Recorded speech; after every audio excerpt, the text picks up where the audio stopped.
안녕하세요. 윈드미어 부동산의 김현숙입니다. 자, 작년에 저희가 대망의 꿈을 안고 부동산 마켓이 좀 활발해지리라고 기대를 했었는데 고이자, 높은 이자와 그 다음에 매물 증가로 인해서 후반기에 굉장히 애들을 먹었어요. 셀러들이 집을 팔지 못하는 셀러들도 많았고, 그 다음에 바이어들은 이자율이 높기 때문에 집을 살 수 있는 능력인 바이어들이 많이 없어서 그 부동산 마켓이 굉장히 힘들었습니다. 그래가지고 데이터에 보면은 워싱턴주에서 일하시던 부동산 에이전트들의 한 반 정도가 다른 잡으로 이직을 했다라는 그런 데이터가 나와 있을 정도로 부동산 마켓이 힘들었었어요.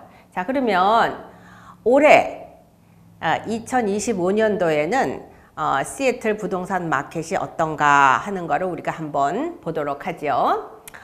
그 전체적으로 지금 시애틀 쪽만 하는 게 아니고 이거는 전체적으로 뭐랄까 전국 US 네이션 와이드로 지금 나와 있는 미디어에서 나와 있는 내용들을 제가 이제 간추려서 설명을 한번 해드리도록 하죠. 일단 모기지 이자율은 이렇게 23년 10월 달에 거의 8%까지 올라있던 모기지 이자율이 컴다운 해가지고 지금 올해는 6에서 6.8% 정도로 올라갔다 내려갔다 할 거라는 그런 얘기예요. 많은 바이어들이 모기지 이자율이 너무 높아서 6% 미만으로 되면 내가 집을 살 수 있다 하고 기다리는 바이어들이 많은데 지금 여러분들이 예측하는 것으로 보면 6% 미만으로는 내려오지 않을 거라는 얘기예요. 그러니까 이제 new normal rate이 되는 거죠.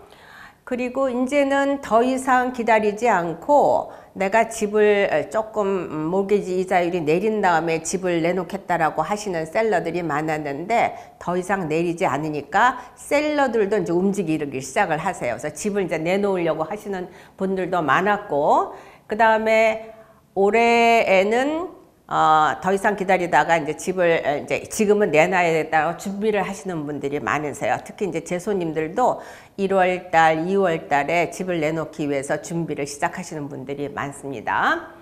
이렇게 매물이 증가하게 되면은 셀러는 집을 내놓고 바이어는 집을 사게 되고, 그래서 거래량이 작년보다는 한 10% 정도가 늘을 거라고 생각을 해요. 그렇게 되면 부동산 에이전트들은 좋죠.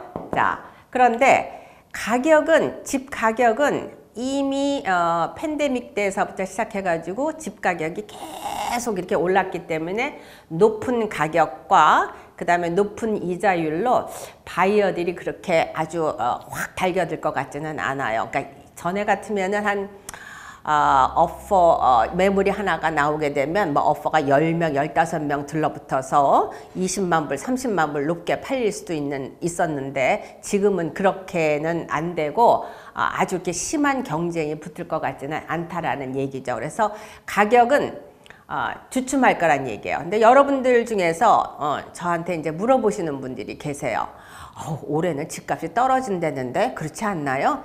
떨어지지는 않고 올라가는 것이 한 4 내지 5% 정도로 전국적으로는 그렇고, 시애틀 같은 경우에는 한 2% 플러스 마이너스로 오를 거라는 그런 얘기예요. 그래서 주춤 아주 그렇게 해가 반짝 뜨이는 그런 2025년도는 아닐 거라고 생각하시면 됩니다. 자, 그럼 요거 내용을 조금 더 이제 제가 이렇게 디테일하게 들어가 보도록 하죠. 집 가격을 정하는 것 중에서 가장 큰 팩터가 되는 게 이제 모기지 레이트예요. 모기지 레이트. 팬데믹 때는 3% 미만으로 모기지 이자율이 되던 것이 이제 그것으로 인해서 인플레이션, 물가 상승이 높다가 보니까 2023년 10월 때 이자율을 이렇게 높여서 모기지 이자율이 높아갔죠. 그러다가 23년 10월서부터 이자율이 조금 내려가면서 이제 안정세를 취하다가 지금 한 6.5% 정도까지 내려와 있는데 지난 12월 19일인가 때 연준에서 이자율을 한 번 더 내린다 그랬어요. 그래서 많은 바이어들이 그러면 이자율을 내리면 모기지 이자율도 떨어지겠지 하고 요거를 지나고 나서 집을 내놓겠다는 분, 그리고 요거를 지나고 나서 집을 사겠다라고 하는 바이어들이 꽤 많았어요. 저도 굉장히 기대를 했거든요. 요때 한번 기회를 잡으면 되겠다 하고 아주 귀를 쫑긋하고 있었는데 웬걸 연준의 기준금리를 내렸는데 0.25%를 내렸어요. 내렸는데 오히려 모기지 이자율은 슬슬슬슬 더 오르고 있어요. 이렇게. 그래가지고 2025년도에는 그렇게 모기지 이자율이 낮아질 것이 아니고 점점 더 올라갈 거라는 그런 예측을 하고들 있습니다. 예. 올해는 집값이 떨어진다는 소문이 많은데요. 어떻게 생각을 하세요? 그래서 지금 제가 데이터를 한번 뽑아봤어요. 한인분들이 많이 사는 벨뷰, 리누드, 페더럴웨이, 타코마 쪽에 지금 주택 중간가 그래프를 제가 봤는데 가장 핫하다고 하는 벨뷰 쪽을 봤더니 2022년 3월 달에가 이제 가장 집 가격이 올랐던 때죠. 이때는. 그때의 벨뷰의 중간 가격은 거의 200만 불이었어요. 그런데 지금 그것이 쭉 하다가 2023년 봄에 바닥을 치고 슬슬슬슬 올라와서 지금 현재는 벨뷰의 중간 가격은 173만 불.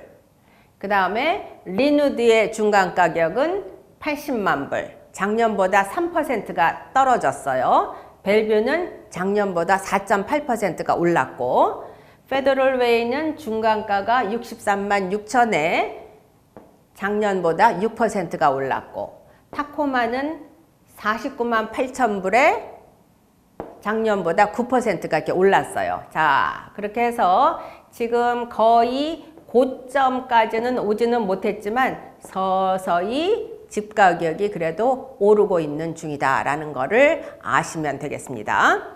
예, 어떤 온라인에 유튜브를 올리신 분 보니까 그분은 2025년도에 하우징 마켓이 크래시할 것이다. 뭐 이런 얘기도 하시는 분들이 계시는데 정확하게 데이터가 지금 시애틀의 마켓이 어떻게 되는가 하는 거를 보시고 정확하게 결정을 하시는 게 좋겠어요. 자, 이것은 벨뷰뿐만이 아니고 벨뷰, 이사카, 레드먼드, 커클랜드 이쪽 이스트 사이드의 집 가격을 보면은 지금 2015년, 16년서부터 계속 이렇게 해가지고 가장 많이 올랐던 것이 21년 팬데믹 때에 21년에는 거의 35%까지 올랐죠.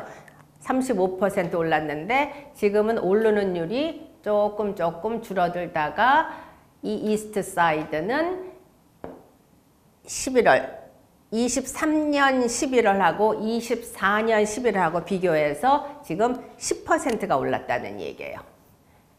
조금 올라갔다 내려갔다 하는 거는 있지만 그래도 계속해서 꾸준히 오른다는 얘기예요. 시애틀은.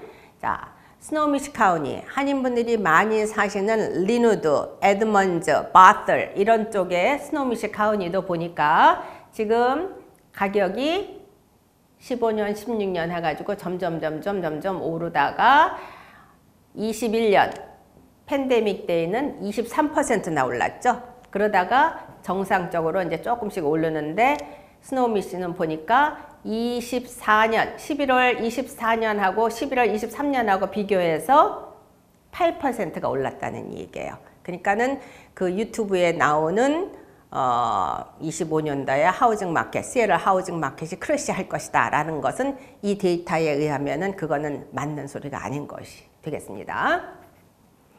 자, 요 지도는 제가 무엇을 뽑았냐면 12월 26일자에 90에서 100만 불 매물이 어떻게 지금 내가 100만 불짜리 집을 살 수 있는 능력이 있어요. 능력이 있는데 어떤 분이 나는 커클랜드 쪽에서 90만 불짜리를 찾겠다라고 하시는 분이 계시더라고요. 그래서 열심히 찾아봤는데 90만 불 가지고서는 이 동네에선 찾을 수가 없어요. 그래서 90에서 100만 불짜리의 집을 이스트 사이드에서 찾으려면 이거는 살 수가 없어요.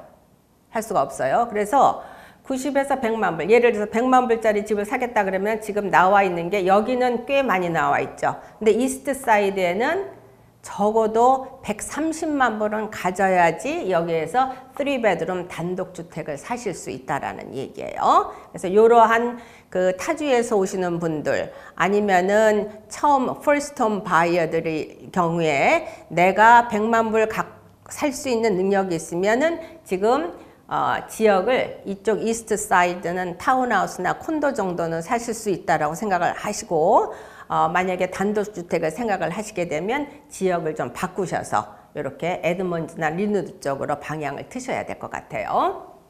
자, 그래서 인컴이 내가 100만 불짜리, 90만 불짜리 집을 살려고 하면 내가 얼마 정도의 인컴이 돼야지 그런 정도의 집을 살 수 있는가? 보통 80, 90, 100만 불 돼야지 어느 정도의 이제 지금 단독주택을 사실 수 있는데 요거는 에드먼즈의 질로에 나와 있는 집이었어요. for sale인 집인데 이게 12월 아마 말에 제가 뽑은 데이터예요. 요런 정도의 집이에요. 사이즈는 방 3개, 베드룸 4개, 2,550 스퀘어핏. 나와 있는 가격은 90만 불에 나와 있어요. 나와 있는데 이 집에 지금 융자를 받으려고 진로에서 모기지를 뽑은 거를 보니까 한 달에 monthly payment가 5,500불을 내야 돼요. 5,500불. 프린시플하고 인트레스트 해가지고 4,575불, 그 다음에 프로퍼티 텍스, 그 다음에 홈오너 듀 그래가지고 나와 있는 게 5,465예요. 자, 그럼 5,465를 내가 monthly 모기지를 내려면 한 달에 요거의 2배. 자기의 인컴이 한 12,000불 정도는 돼야 돼요. 12,000불. 그러면 이거를 12로 곱하면은 1년에 얼마 정도? 한 15만 불 정도 돼야지 내가 이 집을 살 수 있다라는 얘기예요.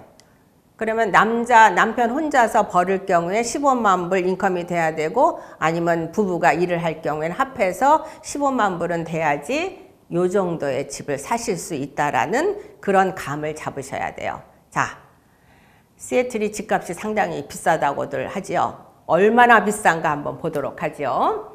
이거는 데이터가 집 가격하고 인컴 레이셔, 내가 내 인컴의 몇 배가 돼야지 집을 살 수 있는가, 평균 중간 가격을 살 수 있는가 얘기하는 거예요.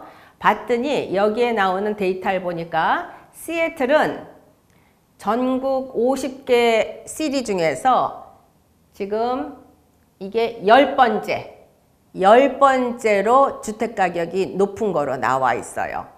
그래서 시애틀은 자기 인컴의 7배가 돼야지 집을 살 수 있고 가장 비싼 데는 LA 같은 경우는 자기 인컴의 12배 정도가 돼야지 집을 살 수 있다는 얘기고, 그래서 이제 LA 분들이 집 가격이 조금 싼 시애틀로 많이 이사를 오시죠. 샌프란시스코에 있으신 분들도 시애틀로 이사를 많이 오셔요. 자, 시애틀에 계신 분들은 또 애틀란타로 많이 이사를 가세요. 그러니까 애틀란타는 얼마만큼 집값이 싼가 봤더니 자기 인컴의 4.7배만 되면 집을 사실 수 있으세요. 그래서 여기 있는 분들이 애틀란타로 이사를 많이 가신다는 얘기예요. 그 정도로 이제 시애틀이 집값이 전국 50개 주에서 10번째로 집값이 높은데 이유 중에 하나는 지난 5, 6년 동안에 시애틀의 IT 업체들이 이제 붐을 이루면서 하이 인컴 피플들이 많이 이쪽으로 오면서 집값들이 많이 올라갔다는 그런 얘기죠. 자, 그래서 지금까지 말씀드린 것을 제가 정리를 해보면 2025년도에 요거는 US 전국에 대한 것부터 우선 말씀을 드릴게요. 전국에 대한 하우징 마켓에 대한 얘기를 하자 보면 모기지 이자율은 대개 6에서 한 6.8% 정도로 왔다 갔다 한다는 얘기고, 그 다음 이제 트럼프 행정부가 들어들게 되면 조금 하우징 마켓은 좀 어려울 것 같아요. 관세를 외국에서 중국이나 또는 아시아나 이런 데서 들어오는 수입 물품에 대한 관세를 많이 부과를 해서 그로 인해서 인플레이션, 물가가 상승이 되고 그 다음에 뭐 여러 가지 하는 일로 인해서 정부 부채가 늘어날 것 같다. 그래서 이러한 이유들로 인해서 모기지 이자율도 상승을 할 것 같다. 내려올 거는 생각을 하지 마시고 모기지 이자율이 올라갈 것 같다. 모기지 이자율이 올라가면 바이어들은 집 사기가 힘들겠죠. 그래서 하우징 마켓이 그렇게 아주 반짝 해가 나는 그런 거는 아니고 약간 뭐 그냥 흐렸다가 해놨다가는 그런 정도로 생각하시면 돼요. 그리고 기존의 주택 거래량은 아무래도 그 셀러들이 이제 집을 내놓으려고 하시는 분들이 꽤 되세요. 이제 기다렸다가 이제 더 이상은 못 기다리겠다 하시는 분들, 아니면 집을 내놓고 타주로 이사를 가셔야 되겠다, 아니면 내가 그 집을 팔고 다운사이징을 해서 이제 작은 데로 줄이겠다 하시는 분들이 집을 내놓게 되죠. 일단은 기존 주택 거래량이 작년보다는 10%가 늘을 것이다 이런 얘기고, 그 이유는 아무래도 경제, 잡마켓이 좋고 그 다음에 경기가 좋기 때문에 이런 스탁마켓이 좋아서 좀 주택 경기에 그런 영향을 줄 것이다 이런 얘기예요. 그래서 주택 중간가는 지금 전국적으로 뭐 전에는 뭐 2021년에는 뭐 20% 30%씩 올랐는데 이제는 상승해봐야 2 내지 4% 오를 것이다. 이거는 그러니까 크게 기대는 안 하시는 게 좋을 것 같아요. 자, 요거에 비해서 시애틀은 23년도에 바닥을 치고 슬슬 올라가서 2025년도에는 시애틀은 지금 진로의 포캐스트에 보면은 진로에서는 1.7%, 시애틀이 1.7% 오를 거라고 예상을 하고 있어요. 그럼 어떤 사람들은 뭐 떨어질 것이다, 오를 것이다 하는데 누구도 그거는 예측을 못 하는 거죠. 일단 진로는 1.7% 오를 것이다 이렇게 얘기를 하고 있어요. 그리고 이제 전반적으로 보면은 지금 현재 전체 주택 소유주 중에서 본인이 이 이자율을 6% 미만에 갖고 있는 소유주가 20% 이상이 집주인들이, 셀러들이 갖고 있다는 얘기죠. 그러니까 이거를 6% 미만을 버리고 내가 집을 살 때에 더 많은 뭐 6.5%에 할 그런 셀러들이 얼마나 있는가 하는 것이 이제 퀘스천 마크가 되겠습니다. 그래서 작년에도 보면은 저희들은 이제 이렇게 집을 누가 이거를 팔았고 누가 사고 하는, 그리고 융자를 얼만큼 받았는가 하는 거를 전부 다 이제 저희들이 볼 수가 있어요. 그래서 보면은 현금 매입자들이 많아요. 비싼 모기지를 피하고 현금 매입자가 한 10명 중에 3명으로 생각을 했는데 여기를 보니까 2024년대는 26%가 현금 매입자로 나타나 있고, 그리고 요즘 또 하나의 이제 좀 다른 트렌드는 다운페이 할 돈도 이제 모으기가 쉽고, 그리고 뭐 아들이 융자를 받기가 어려우니까 아들하고 아니면 부모하고 같이 융자를 받아서 한 집에 살 수 있는 멀티 제너레이션으로 해서 집을 매입하는 그런 예가 많이 늘었다 그래서요. 그래서 멀티 제너레이션 주택 매입이 17%가 그런 경우에 집을 사는 거고, 요 하나는 또 재밌는 거더라고요.